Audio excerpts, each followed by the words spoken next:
The evening was calm, and the last few rays of sunlight were fading behind the old railway station. The place wasn't as busy as it used to be. Only a few people stood near the ticket counter, waiting for the next train. Amid the noise of distant engines and the soft hum of chatter, an old man sat quietly on the far bench. He had a small brown suitcase beside him, and a gentle smile that never seemed to leave his face. The station guard, a man in his late 30s named Imran, had seen him many times before. Every day at almost the same hour, the old man came and sat on that same bench. He never boarded a train and never left until the last one had gone. Sometimes he would just stare at the tracks as if they were telling him stories. Other times he would close his eyes and smile softly, like he was remembering something beautiful. At first, Imran didn't pay much attention. He thought the old man was just another traveler waiting for someone who never came. But when weeks turned into months, curiosity began to grow inside him. Who was this man? Why did he come every day? And why that same smile, no matter what? One cold evening, Imran decided to approach him. The platform was quiet except for a few passengers hurrying toward the train. The old man sat there as always, wearing a faded gray coat and holding his suitcase on his lap. His eyes followed the moving train, but he didn't seem sad. In fact, he looked peaceful. Imran walked up and greeted him politely. "Salaam alaikum, Baba," he said with a smile. "You come here every day. Are you waiting for someone?" The old man turned his head slowly and smiled. His eyes were kind, full of warmth that only age and patience can give.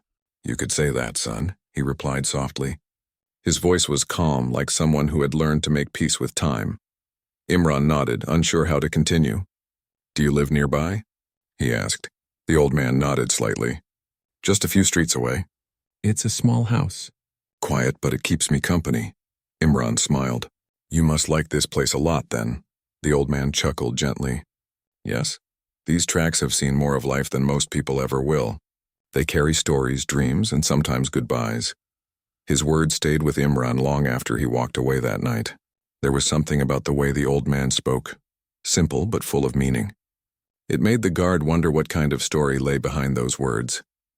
In the following days, Imran started bringing him a cup of tea whenever he could. The old man always accepted it with a thankful smile. They would talk a little, about the weather, the trains, or the stray cats wandering around the station. But whenever Imran tried to ask more about his life, the old man would gently change the topic. One evening, a strong wind swept through the station. The sky had turned dark and rain clouds gathered above. Imran watched as most passengers ran for shelter, but the old man sat still, holding his suitcase tightly. Imran grabbed 2 cups of tea from the stall and walked over. "Baba, come inside," he said. "It's going to rain." The old man shook his head with a small smile. "It's all right, son. I've sat through many rains here." Imran sat beside him, placing the tea in his hand. "At least drink something warm." They sat quietly for a while, listening to the wind and the distant sound of thunder. Finally, Imran spoke again. "You know, I've been seeing you here for months. You never get on a train. Who are you waiting for, really?" The old man looked at the empty tracks for a moment before answering. His eyes softened. "I'm waiting for someone who left a long time ago. Someone who promised to come back." Imran's heart tightened. He didn't ask more, but something about the man's calm tone made him feel both sad and hopeful at the same time. After a few minutes, the rain started to fall. The drops hit the tin roof of the station, making a rhythmic sound that filled the silence between them. The old man slowly opened his suitcase and took out an old folded photograph. He looked at it for a long time, then tucked it back carefully. Imran noticed but didn't ask. Instead, he said softly, "You remind me of my grandfather. He used to say waiting teaches patience more than anything else." The old man smiled again, the corners of his eyes wrinkling. "Your grandfather was right. But patience doesn't come from waiting for things. It comes from believing they're still worth waiting for." That night, when the last train left and the lights began to dim, Imran noticed the old man still sitting there, gazing into the distance. He didn't seem tired, just lost in thought. "Baba," Imran said gently, "it's getting late. I'll walk you home." The old man stood slowly, leaning on his walking stick. "Thank you, son. But I'll be fine. My home isn't far." As he walked away into the quiet street, Imran stood watching until he disappeared from sight. He felt a strange heaviness in his chest, like he had just witnessed something deeper than he could understand. The next evening, the old man was back again. Same time, same bench, same suitcase. And again the next day. It became part of the rhythm of the station. People came and went, trains roared and vanished. But the old man stayed. Sometimes children would run up to him, curious about his old suitcase, and he would smile kindly, telling them small stories about faraway cities. Other times, stray cats curled up near his feet, and he would gently feed them crumbs from his pocket. Imran began to feel protective of him. He would check on him between shifts, make sure he had tea, sometimes bring him bread from the nearby stall. The old man never asked for anything, but he always said thank you. Like every small act of kindness meant the world to him. One day, Imran found himself talking about his own life, how his job was lonely, how his family lived in another city, how he often felt like no one really noticed him. The old man listened quietly, nodding now and then. When Imran finished, the old man smiled. You see, son, we all wait for something or someone. Some people wait for success, some for love, some for peace. Me, I wait for a promise. That line stayed with Imran for days. It made him realize that waiting wasn't always about sadness. Sometimes it was about faith. As weeks turned into months, the old man's presence became something the station couldn't do without. He had become part of its life, just like the whistle of the evening train or the smell of coal and rain. And yet Imran couldn't shake the feeling that there was more to the story. The way the old man's eyes lit up whenever a certain train passed, the way he touched his suitcase before leaving every night. There was something hidden behind that gentle smile, something he hadn't shared yet. But Imran didn't press him. He knew that some stories revealed themselves only when the time was right. That night, as the last train left and the station grew quiet again, the old man sat under the flickering light, his smile faint but peaceful. He looked down the tracks one last time before closing his eyes for a brief moment. When he opened them, he whispered softly to himself, "Maybe tomorrow." And once again, he smiled, that same mysterious smile that even the guard couldn't understand. Not yet. The next few weeks passed quietly. Every evening, as the sky turned orange and the sound of trains filled the air, the old man appeared like clockwork. Imran now waited for him too, though he never admitted it. He had grown used to seeing that calm face and gentle smile at the far bench. The station somehow felt incomplete without him. Sometimes Imran watched from a distance, pretending to be busy with his duty, but his eyes always drifted toward the old man. He had a strange way of sitting, upright, suitcase by his side, eyes fixed on the horizon as if searching for something invisible. Passengers came and went. Trains roared and left, but his stillness never changed. One day, Imran decided to sit with him again. The evening was warm and the smell of roasted peanuts filled the air. He carried 2 paper cups of tea, as he often did, and placed one beside the old man. "You know, Baba," Imran said softly, "you've become part of this place. Even the vendors talk about you now." The old man smiled faintly. "Ah, then I suppose I've found my company." He sipped his tea and looked toward the setting sun. "It's a nice thing, isn't it? Being remembered even by strangers." Imran nodded, feeling a small ache in his heart. "You remind people of patience. Not many have that anymore." The old man chuckled quietly. "Patience is just another word for love, my boy. You wait because you care. You hope because you believe." Those words stayed with Imran long after the conversation ended. He thought about them while locking the station gate that night, and even later, when he walked home under the dim streetlights. There was something powerful about the old man's calmness, something that made him question his own life. A few days later, Imran arrived earlier than usual. He wanted to catch the old man before he settled on the bench. When he reached the platform, the man was already there, feeding pieces of bread to a stray dog. Imran smiled and joined him. "You're early today," he said. The old man looked up, smiling. "Some days feel heavier than others. I come early to talk to the trains before they get busy." Imran laughed softly. "You talk to the trains?" "Yes," the old man replied. "They remind me of people, always rushing, always leaving, but never forgetting the tracks that carried them." Imran didn't reply. He simply watched the man for a while. There was wisdom in his words, the kind that came only from years of quiet observation.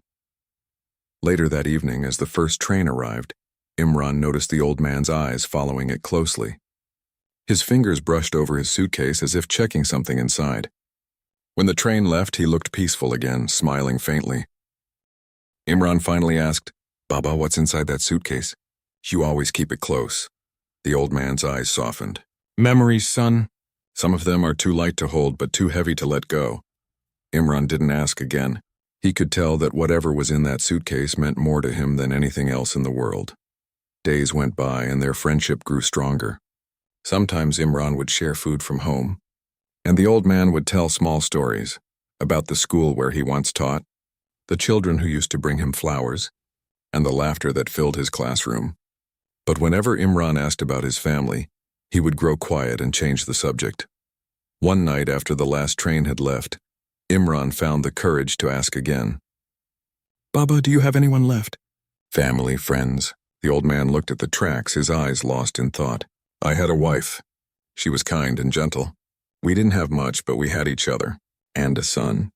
A boy with dreams too big for this small town. He left one morning, promising he would come back successful."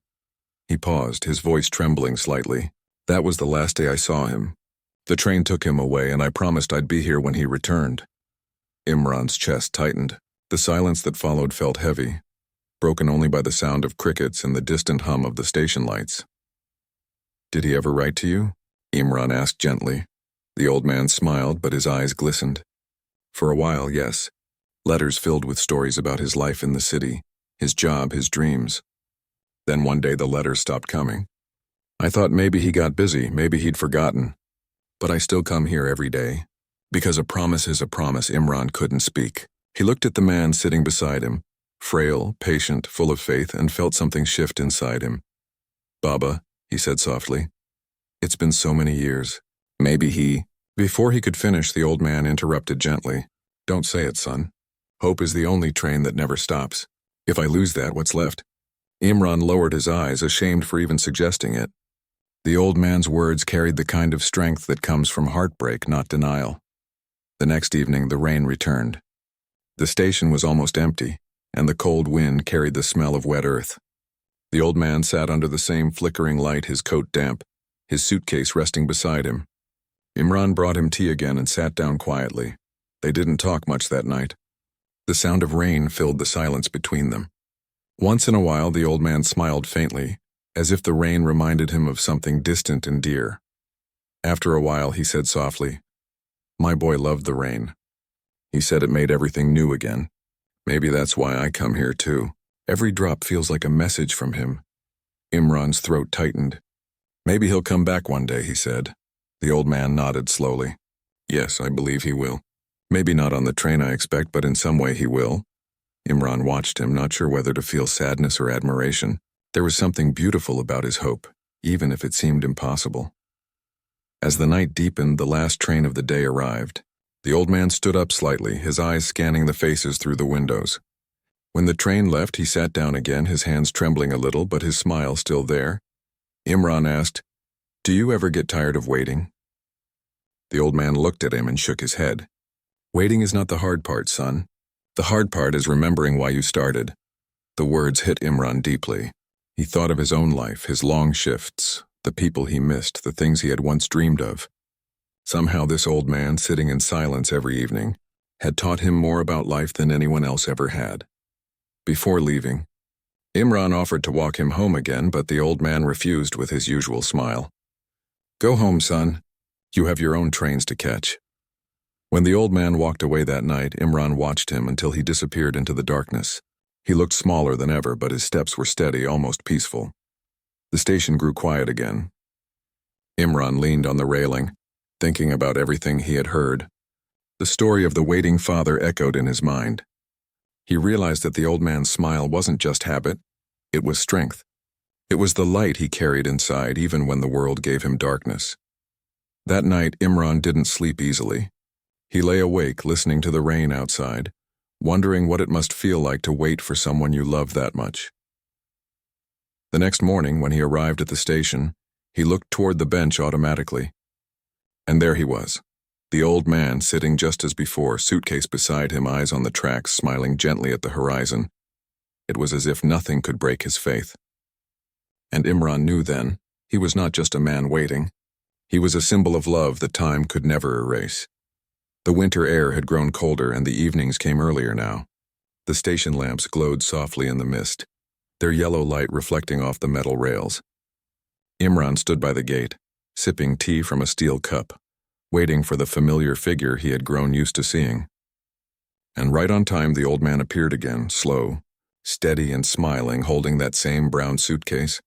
Imran greeted him warmly and offered a seat closer to the small stove near the tea stall, but the old man chose his usual bench.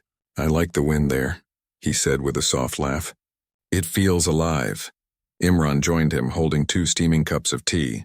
"You must be freezing," he said, handing one over. "I've seen colder nights," the old man replied, wrapping his fingers around the cup. "This one feels kind."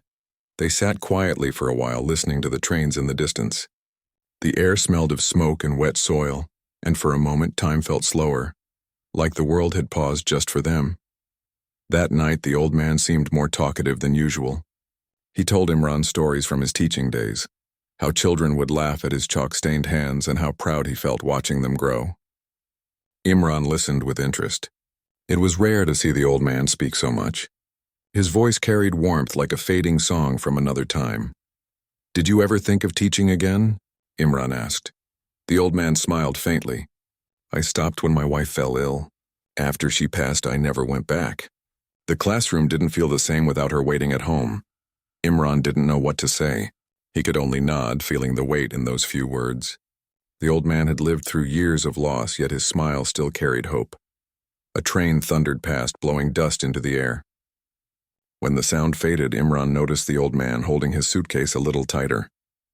"Baba," he said gently, "you said your son left on a train like this, right?" The old man nodded slowly. "Yes, he was young, full of dreams. Said he would return after making something of himself. He left laughing, waving from the window. That picture never leaves my mind." Imran hesitated, then asked, "You said he wrote letters before. Do you still have them?" The old man smiled, eyes glistening. "Every single one." He opened the suitcase slightly and showed Imran a bundle of old envelopes, their paper yellowed with time. "These are my treasures," he whispered. "Every time I miss him, I read one." Imran reached out and gently touched the stack of letters. "That's a lot of love in there, Baba." The old man chuckled softly. "Yes, but love is strange, isn't it? It doesn't fade even when people do." The night deepened and a soft fog began to cover the tracks. The sound of a distant horn echoed through the valley. Imran felt an odd peace sitting there, watching the old man trace his fingers across the letters as if touching his son's memory. "Do you ever think he forgot you?" Imran asked softly, afraid of offending him. The old man looked up, his eyes still kind. "No," he said after a moment. "Maybe he couldn't write anymore. Maybe life got in the way. But a son doesn't forget his father. I like to believe that." The simplicity of his faith struck Imran deeply. It wasn't stubbornness. It was love in its purest form. The next day, when Imran came for his shift, he found the old man sitting with a little boy from the nearby neighborhood. The boy was showing him a toy train, and the old man was laughing, clapping his hands like a child himself. The sight warmed Imran's heart. He thought about how this lonely man still carried enough kindness to share with strangers. Later that evening, Imran brought him dinner, lentils, rice, and warm bread wrapped in paper. "You should eat properly, Baba," he said. "You'll fall sick sitting here every night." The old man smiled. I've lived long enough, son." "But thank you. You have a kind heart." They ate together under the dim lights, sharing stories and jokes. For the first time, Imran felt like the station wasn't just his workplace. It had become something alive, a place full of unseen connections. After finishing his food, the old man wiped his hands with a cloth and said softly, "You remind me of my boy. He used to worry about me too." Imran felt a lump in his throat. "You'll see him again, Baba. I believe that." The old man looked at the tracks, his smile faint. "Maybe, or maybe I already do in people like you." The next few days were colder. The wind grew sharper and fewer passengers came through. Still, the old man never missed an evening. Sometimes he sat in silence, eyes half closed as if lost in a memory. Other times he hummed old songs under his breath. Imran would check on him every few hours, always finding that same peaceful smile. One evening, as the sky turned gray and the wind howled louder than usual, the power went out. The entire station fell into darkness. Imran hurried to find a lantern and carried it toward the bench. The old man was still there, calm and unmoved by the blackness around him. "You should have gone inside," Imran said. The old man smiled, the faint light reflecting off his face. "Why be afraid of the dark, son? It's only the absence of light, not the absence of hope." Imran laughed lightly. "You always find a way to make things sound wise." "It's just experience," the old man said. "When you live long enough, even pain teaches you gentle lessons." He opened his suitcase again and took out a small oil lamp. "Here, help me light it." Together they lit the lamp, its soft glow spilling over the bench and the nearby rail. For a moment the scene looked almost magical. An old man and a guard sitting in silence, surrounded by mist and the smell of rain, a tiny flame fighting the cold night. The old man reached into his suitcase once more and pulled out a photograph, the same one Imran had glimpsed before. It was a faded picture of a young boy standing by the tracks holding a school bag, smiling at the camera. "This was taken the day he left," the old man said quietly. "I told him to smile so I could remember his joy. I never knew that smile would become my only company." Imran's eyes grew moist. "You've waited so long, Baba. I don't know if I could ever do that."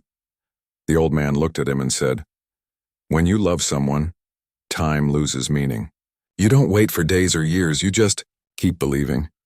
The lamp flickered and a train horn echoed in the distance. The old man closed his eyes, listening. "That sound," he said softly. "It feels like his laughter." Imran looked at him, realizing that behind every smile, there was a world of emotion, love, loss, hope, and unshaken faith. When the train finally passed, Imran noticed a tear rolling down the old man's cheek. Yet he was smiling. "Baba," Imran whispered, "why do you always smile when you look at the trains?" The old man turned to him, eyes glimmering in the dim light. "Because one of them will bring him home. I don't know which one or when, but I'll be here when it happens."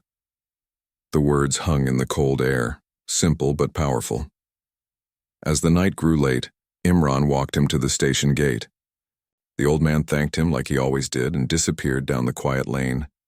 Imran stood there for a while, watching the faint glow of the oil lamp fade into the darkness. He realized he was no longer just guarding a station. He was guarding a story, a hope, and a smile that refused to die. And deep down, Imran knew. This wasn't just the old man's weight anymore. It had become his too. The morning fog hung low over the railway station, wrapping everything in a pale mist. Imran rubbed his hands together for warmth and looked toward the bench where the old man usually sat. But that morning the bench was empty. The sight unsettled him. In all these months he had never seen that space without its quiet occupant. It felt strange, almost wrong. At first he thought maybe the old man had overslept or stayed home because of the cold. But by evening, when the sun began to set and the train started rolling in, the bench was still empty. Imran kept glancing at the platform, expecting that familiar slow walk and gentle smile. But no one came. The night passed with a heavy feeling. Every time a train arrived, Imran found himself scanning the faces in the crowd. Each time he hoped to see the old man among them. But the platform remained lonely. The next day came and still the bench was empty. By the third day, worry turned into fear. Imran asked the tea stall owner, the vendors, even the rickshaw drivers if they had seen the old man. Everyone shook their heads. It was as if he had vanished into thin air. Finally, an old fruit seller spoke up. "I heard someone from the old quarter was taken to the clinic 2 nights ago," he said. "He fainted near the bazaar. Maybe it's him." Imran didn't wait another moment. He rushed through the narrow streets until he reached the small government clinic at the edge of town. The nurse recognized the description immediately. "Yes, an old man came in with a fever. He's resting inside." Poor soul. No one came to see him. Imran's heart pounded as he walked toward the small ward, and there he was, lying on a narrow bed, wrapped in a thin blanket, his suitcase beside him like always. Even in sickness, his face carried that same faint smile. Imran sat beside him quietly. "Baba," he said softly. The old man opened his eyes slowly. When he saw Imran, his lips curved into a weak smile. "Ah, my boy," he whispered. "You found me." "You scared me," Imran said, trying to sound light. "The station felt empty without you." The old man chuckled faintly. "Maybe it needed a rest from my old bones." Imran stayed with him for a long time, helping him drink water and talking about the trains. The old man seemed tired but peaceful. Every few minutes he'd look at his suitcase as if making sure it was still there.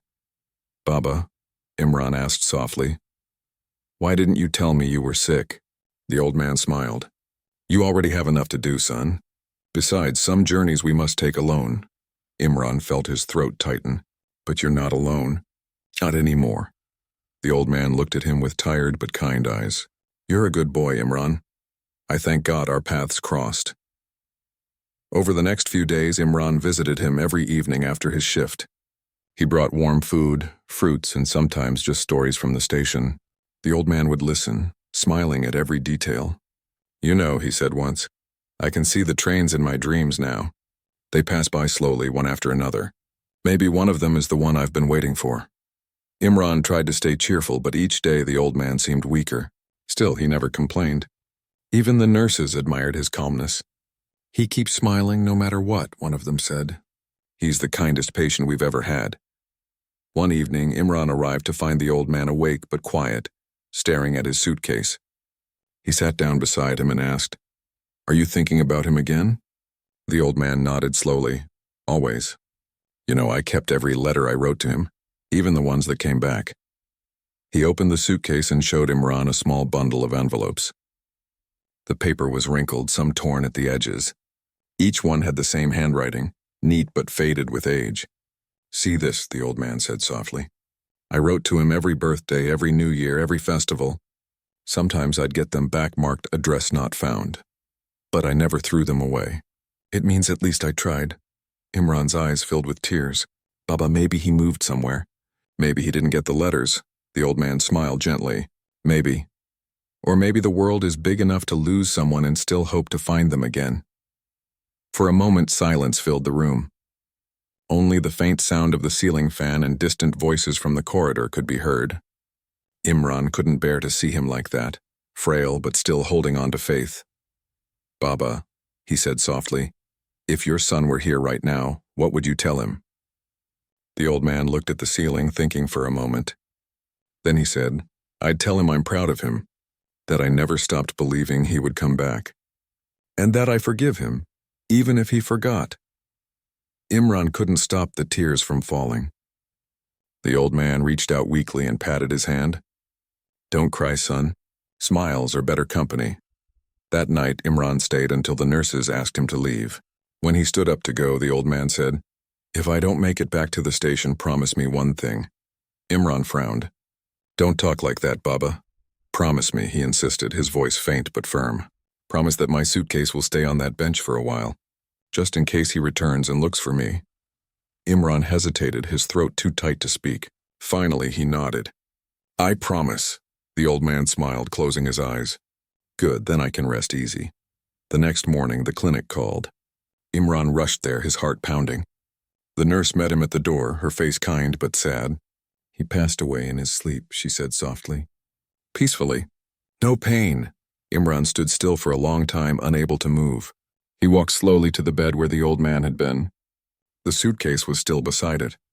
On the small table lay an unopened letter, one Imran hadn't seen before. It was addressed simply, "To my son when he comes home." Imran picked it up, his hands trembling. He didn't open it. He knew it wasn't meant for him. That evening, he carried the suitcase back to the station. The sky was orange again, just like the first day he had seen the old man sitting there. Imran placed the suitcase gently on the bench, exactly where it had always been. The wind blew softly, rustling the trees and the flags above the station. Passengers came and went. Trains arrived and left. But Imran stayed there for a long time. The bench looked lonely now, but in a strange way, it also felt full. Full of memories, of laughter, of endless patience. The tea stall owner came by and asked, "Where's the old man?" Imran smiled faintly. "He's gone home," he said. No one asked more, but everyone seemed to sense it, that something had changed. The station felt quieter that evening, as if it too was mourning. When the last train left, Imran sat on the bench beside the suitcase.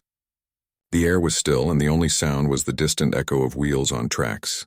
He whispered softly, "You kept your promise, Baba. You waited till the end." He sat there until the stars came out, guarding the suitcase like it was the most precious thing in the world. For the first time, he understood the meaning of that smile, the one the old man always carried. It wasn't just hope, it was peace. It was love that refused to fade. And though the bench was empty, Imran felt that the old man was still there somehow and sitting quietly, watching the trains and smiling just as he always did. Days passed after the old man's passing, but the image of his smile stayed with Imran like a shadow that refused to fade. Every evening when his shift ended and the last train whistled away into the dark, he would sit beside the suitcase on the same bench. He never opened it again. It sat there untouched, a silent reminder of the promise he had made. The people at the station began asking about it. Some said it was abandoned luggage. Others whispered that it belonged to an old traveler who never returned. But whenever anyone tried to move it, Imran would quietly step forward and shake his head. "Leave it there," he'd say. "It's waiting for someone." A few laughed, but most respected his words. In time, that bench became something sacred, not just for Imran, but for everyone who passed through. Even strangers began to notice it. Some would stop and rest for a moment beside the suitcase as if it carried a quiet story of its own. One evening, weeks later, a man arrived on the platform just as the sun dipped below the tracks. He looked tired, carrying nothing but a small bag and a worn-out jacket. His face had lines of struggle, not from age but from years of worry and wandering. He walked slowly, glancing around like someone searching for something familiar. When his eyes fell on the old wooden bench with the faded suitcase, he stopped. His steps grew slower as he approached. Imran was standing near the tea stall, watching out of habit. Something about the man caught his attention, the way he stared at that suitcase, frozen in place, his hands trembling. After a long moment, Imran walked closer. "Can I help you, brother?" he asked gently. The man turned toward him. His eyes were red and his voice broke slightly. "This suitcase," he said quietly. "Where did it come from?" Imran studied him for a moment. "It belonged to an old man," he replied softly. "He used to sit here every evening watching the trains. Said he was waiting for someone." The man's lips quivered. "An old man? Tall, thin, gray hair?" "Yes," Imran said. He always wore a simple shawl and had the kindest smile I've ever seen. The man pressed his hand against his mouth as if holding back tears. "My God," he whispered. "That must be him." Imran's heart began to pound. "You knew him?" The man nodded slowly. "He was my father." For a moment, everything went still. The station noises faded into the background. Only the faint sound of the evening train horn carried through the air. Imran's throat tightened. "He waited for you every single day," Imran said quietly. "He believed you would come." The man lowered his head, tears falling silently. "I left home years ago," he said. "I was young and angry. I wanted to build a life on my own. But things never worked out. When I finally came back, the house was empty. I searched everywhere, until someone told me about an old man at the station who watched trains every evening. I hoped it was him." Imran didn't know what to say. He simply placed a hand on the man's shoulder. "He never stopped hoping," he said softly. "Even when he was sick, he smiled. He said maybe one of the trains would bring you back." The man sank onto the bench beside the suitcase, running his hands over its surface. The old leather was cracked, the handle worn smooth from years of use. His fingers trembled as he opened it. Inside were the same bundles of letters, carefully tied with string, and a folded piece of cloth that looked like a small shirt, perhaps from his childhood. The man lifted one of the letters and read the familiar handwriting. His father's words were simple, full of love and longing. "My dear son," it began, "I hope you are safe. I wait by the trains every evening, just in case one day you come home." The man broke down, pressing the letter against his chest. Imran looked away, letting him have that moment. The silence between them said more than words ever could. After a while, the man turned to Imran. "Did he ever say anything for me?" Imran nodded. "Yes, he said if you came, I should give you this." He reached into his pocket and took out the last letter, the one the old man had written before passing away. It was the same envelope Imran had found at the clinic. The man stared at it for a long time before carefully opening it. The handwriting was shaky but full of life. "My dear son," the letter read, "if you are reading this, then you have come back, just like I always believed you would. I don't know if I'll be here when you arrive, but don't be sad. I've seen enough sunsets to know that every goodbye is just a step closer to another meeting. Keep smiling, my boy. Life is kinder when we smile through it. And if you ever miss me, sit on this bench and watch the trains. I'll be there, somewhere between the noise and the wind. By the time he finished reading, tears had blurred the ink. The man folded the letter carefully and looked up at the evening sky, now painted in gold and pink. He waited all these years, he whispered. And I came too late. Imran sat beside him. He didn't think so, he said softly. He believed you'd come. That's why he kept smiling till the end. The man looked at the platform where the next train was pulling in. People hurried past, laughter, chatter, the smell of tea and smoke filling the air. Life moved on just as it always had. But for a moment, everything felt still, sacred. I'll take him home, the man said finally. He deserves that, Imran nodded. Together, they packed the suitcase carefully, making sure not to disturb the letters. Before leaving, the man turned back to the bench and touched it lightly. Thank you, he whispered. When they reached the edge of the platform, he stopped and said to Imran, You knew him better than anyone. You should come with me. You were his family too. Imran smiled faintly. I already said my goodbye, he said. The station was his home. This place will always remind me of him. The man nodded, his eyes filled with gratitude. Then promise me you'll keep smiling in the way he did. Imran looked at the tracks gleaming under the last light of day. I promise, he said quietly. The man boarded the train, holding the suitcase close. As it began to move, he leaned out the window and waved. Imran stood there until the train disappeared into the distance. The sound of its wheels faded, leaving only the soft rustle of the wind. He turned back toward the bench, now empty again. The sun dipped below the horizon, painting the sky in deep orange. For a long moment, Imran stood there, remembering the old man's calm face and that everlasting smile. He sat down, closed his eyes, and felt the breeze brush against his face. Somewhere deep in his heart, he could almost hear the old man's voice saying, Smiles are better company. A faint smile spread across Imran's lips, and for the first time in weeks he felt peace, the kind the old man must have carried in his heart all along. The trains kept coming and going. People rushed, laughed, cried, and moved on. But at that quiet corner of the station, a story lived on, of patience, forgiveness, and love that never gave up. And though the guard smiled that evening, no one knew why. Only he understood that somewhere in the rhythm of the tracks and the whisper of the wind, an old man's smile still lingered, gentle, eternal, and full of hope.